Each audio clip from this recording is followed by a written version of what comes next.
You know, if I've realized one thing over the years of 500 organizations and speaking to 1 million people, is I've realized the happiest people in the world, the people who have the biggest influence, are connected to the higher purpose, not the task purpose of their job. Now, I don't have to tell you what that $4 prescription means or what that affordable eyewear means to someone, so I'm not going to focus on that. Because I hope you already know that. I assume you already know that. I want to talk about a different dimension of the higher purpose of your work. I want to talk about how, by the way you treat your customers who come in, you might make a difference in their lives in a way you could never imagine. I'll tell you when I first realized that. I've only worked in a drugstore once in my life, and that was when I was in graduate school at the University of Chicago. And I did not grow up with a golden spoon. I had to work like heck to be able to go to the University of Chicago. And I worked for 30 hours a week, all through graduate school, in a drugstore in one of the poorest neighborhoods in the United States on the south side of Chicago, in a small drugstore that happened to have a post office substation within the drugstore. I was right next to the pharmacy, and I ran this little post office. 30 hours a week I'd come in. And I have to confess to you, the first couple of months of the job, I did not see any higher purpose in that job. I mean, I knew these customers who came into my store had pretty hard lives. It was obvious by their faces. But I really thought of my job as just weighing packages and selling stamps. Until about 2 months into the job, 8:31 Monday morning, I'm in the drugstore, and the third woman in line is a small, elderly African-American woman, probably in her mid-80s. And I remember it was a rainy day because she was wearing one of those brimmed hats, and it was still raining because the raindrops were kind of dripping on her shoulders as she stepped up and asked me for a money order. And it's funny, money orders were one of those little things that aggravated me in the job. In those days, the post office used to have like this machine that you'd run money orders. And I have to be honest with you, I kind of thought, for God's sakes, folks, get a checking account, because it would rip and you'd have to do 5 or 6 of these. And this woman came up and she asked for a money order. And as I'm making the money order, I said to her, and by the way, how are you today? And she said, well, since you asked, I'm not very well. She said, my daughter is in Billings Hospital, which is about 2 miles from where we are. So my daughter is in Billings Hospital, and she's dying.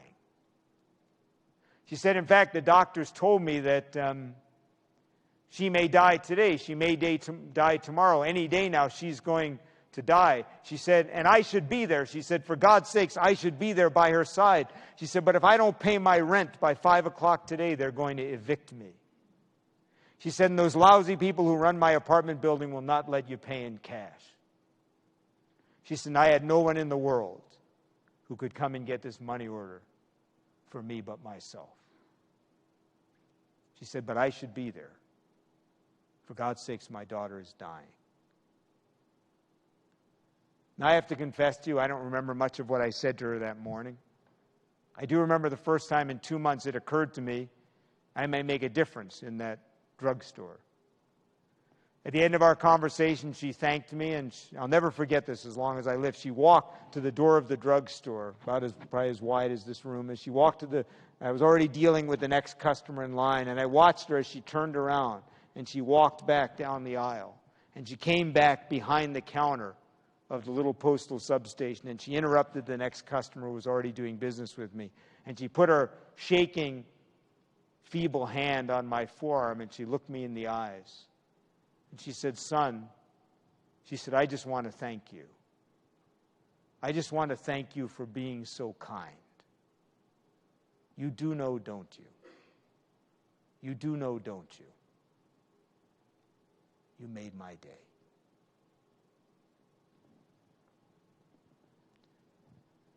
I went home that night, I couldn't sleep. I thought for 2 months I have thought of my job in that drugstore as weighing packages, and I missed it. I went in the next day and I wrote on a large piece of paper for my shift the next afternoon these 3 words: make someone's day.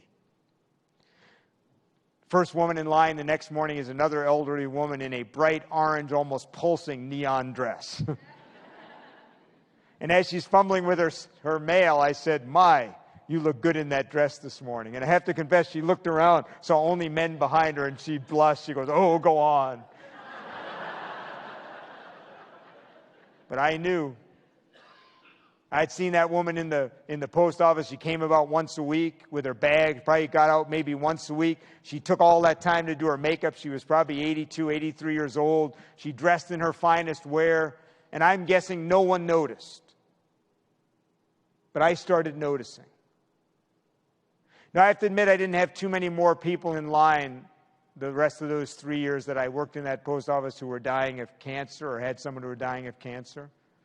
But in small but simple ways, I began to realize I could make a difference in the lives of these people whose hard lives came into my store. And I want to say to you right now that, of course, you're going to make a difference because they might take a prescription they might not take, and they might take it right. Of course, you might make a difference for a young person like me who could see the board in a way they didn't before because they could afford those glasses. But if you just take the time, you might also find that in a more profound way you can enter, even for just a small moment, in the lives of these people. In one small moment, you might make their day, make their moment, by just noticing something about them, by just taking an interest in them. I think of my mother. My mother is 78 years old, and even though you wouldn't know it, my mother is a gregarious New Yorker, a New Yorker. She kind of talks, a New Yorker, right? She's a gregarious New Yorker, but you would not know the deep loneliness my mother feels. You wouldn't know that all three of her sisters died, many, many years ago, that her parents are dead, that all the people, her best friends, all the people, her husband of many years, my father died when I was 8, or my stepfather, who she was with for 30 years, died 5 or 6 years ago. You wouldn't know the deep loneliness my mother carries. She moved to be near me, but therefore left the friends that she did have in New York. And the interesting thing is she tells me every day about someone in a Safeway or someone in a Walmart or someone in a store who remembers her name, who takes an interest in her life.